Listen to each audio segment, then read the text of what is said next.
Hello বন্ধুরা, good morning. Welcome to my Saraswati kitchen. আশা করি তোমরা ভালো আছো আর আমিও ভালো আছি। আজ আমি চলে এসেছি রান্নায়। দেখতে পাচ্ছ এখানে 5 পিস ইলিশ মাছ নিয়েছি। আজকে আমি রান্না করে তোমাদের দেখাবো ইলিশ মাছ দিয়ে, আলু বেগুন দিয়ে ইলিশ মাছ দিয়ে তেল ঝাল করব। তো আমি কিভাবে বানাই তোমরা দেখতে থাকো। এদিকে আমি এখন গ্যাসটা ধরিয়ে নেবো। কড়াইটা আমার গরম হোক, ততক্ষণ আমি মাছটাকে নুন হলুদ আমি মাখিয়ে নেবো।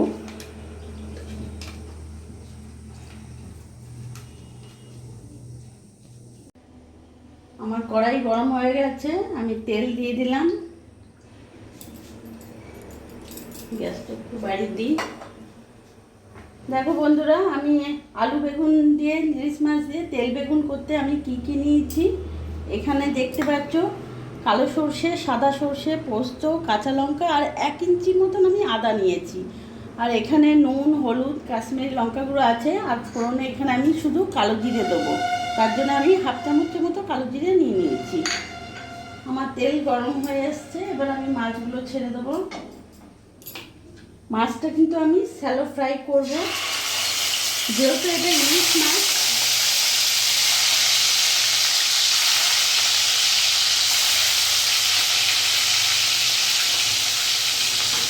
মাছগুলো আমি শ্যালো ফ্রাই করে নিয়েছি, এবার আমি নামিয়ে ফেলবো।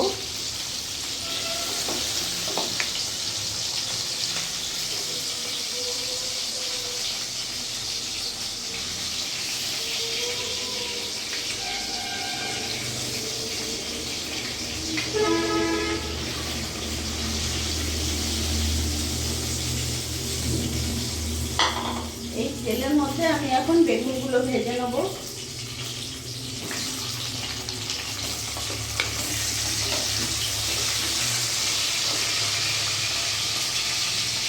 সামান্য একটু নুন হলুদ দিয়ে দেবো।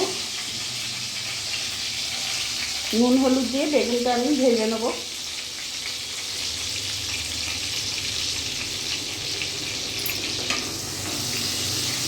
গ্যাসের ফ্লেমটা মিডিয়াম রাখবো। আমার এদিকে বেগুনটা ভাজা হোক। আমি এখানে সর্ষে পোস্ত যেটা নিয়েছি, কাঁচা লঙ্কা, সেটা আমি মিহি পেস্ট করে নেব। বন্ধুরা, তোমরা তোমাদের ঝাল হিসেবে কাঁচা লঙ্কা দেবে। আমি এখানে 7-8টা মতন কাঁচা লঙ্কা দিয়েছি, কারণ যেহেতু আমরা একটু ঝালটা পছন্দ করি। তো আমি এটা মিহি পেস্ট করে নিই। আমার বেগুনগুলো ফ্রাই করে নিয়েছি, আমি দেখতে পাচ্ছ। আমি এবার নামিয়ে ফেলবো।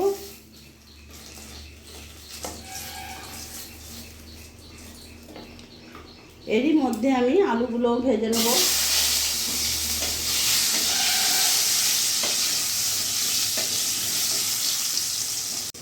আলুটা আমি সামান্য নুন হলুদ দিয়ে দিলাম। এবার আমি ভেজে নেবো, দিয়ে ভাজা ভাজা করে একটু তুলে নেবো।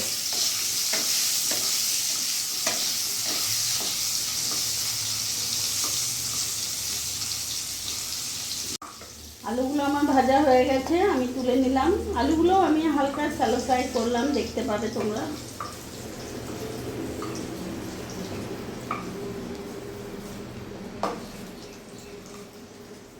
আলুগুলো ভেজে আমি তুলে নিলাম। আলু বেগুন ভাজা হয়ে গেছে। এই তেলের মধ্যে আমি ফোড়নে দিয়ে দিলাম কালো জিরে।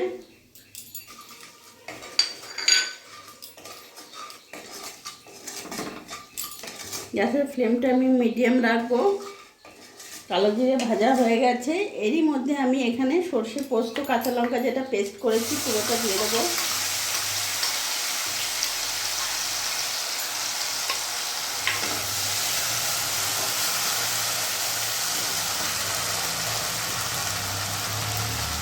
হাফ চামচের মতন এখানে নুন দিয়ে দিলাম।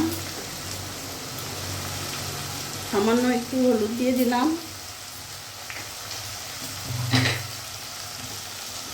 মশলাটা আমার পুড়ে না যায় সেজন্য সামান্য আমি এখানে জল অ্যাড করব।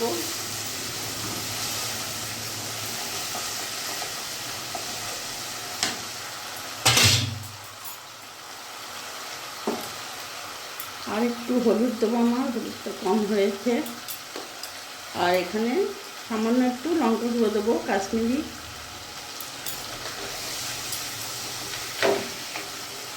ভালো করে আমি নাড়াচাড়া করে নিলাম। এবার আলু বেগুনটা পুরোটা দিয়ে দেবো।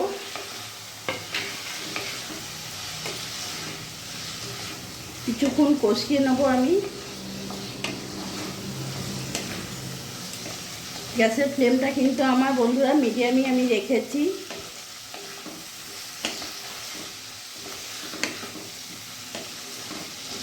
এবার আলু বেগুনটা আমার ভাজা হয়ে গেছে, দেখতে পাচ্ছ কষা কষা হয়ে গেছে। এরই মধ্যে আমি এখন জল দিয়ে দেবো।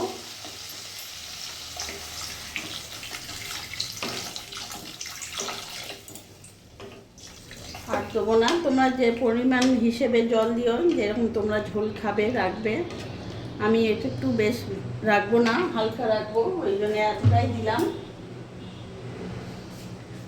গ্যাসটা এবার আমি মিডিয়ামই রাখবো, ঢাকাটা দিয়ে দিলাম, কিছুক্ষণ আমার সেদ্ধ হয়ে যাবে আলুগুলো।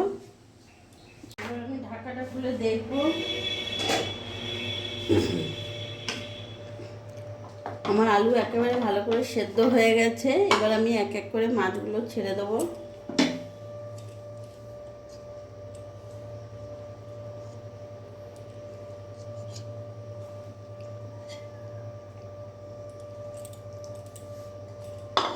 মাছগুলো দিয়ে কিছুক্ষণ ফুটতে দেবো। গ্যাসের ফ্লেমটা আমি মিডিয়াম রাখলাম, একটু বাড়িয়ে দিলাম।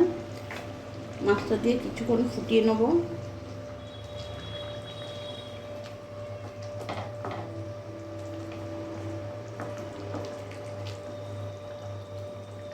বন্ধুরা, ইলিশ মাছ তোমরা যেভাবে রান্না করবে সেভাবে ইলিশ মাছ ভালো লাগে। ইলিশ মাছ এতই ভালো।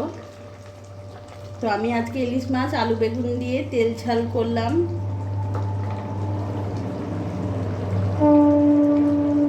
সামান্য একবার ফুটিয়ে নেবো অল্প একটু।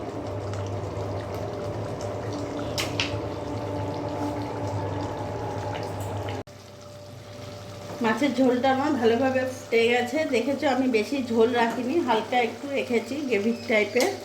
আমি এবার গ্যাসটা বন্ধ করে দেবো। আমার ইলিশ মাছ একেবারে হয়ে গেছে।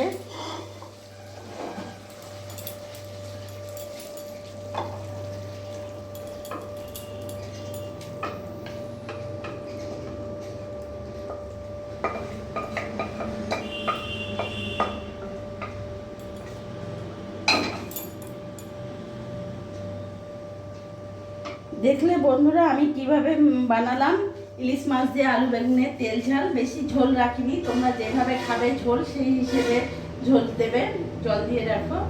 আর আমার এই ভিডিওটা যদি ভালো লাগে প্লিজ তোমরা লাইক করে পাশে থেকো, আর তোমরাও ভালো থেকো।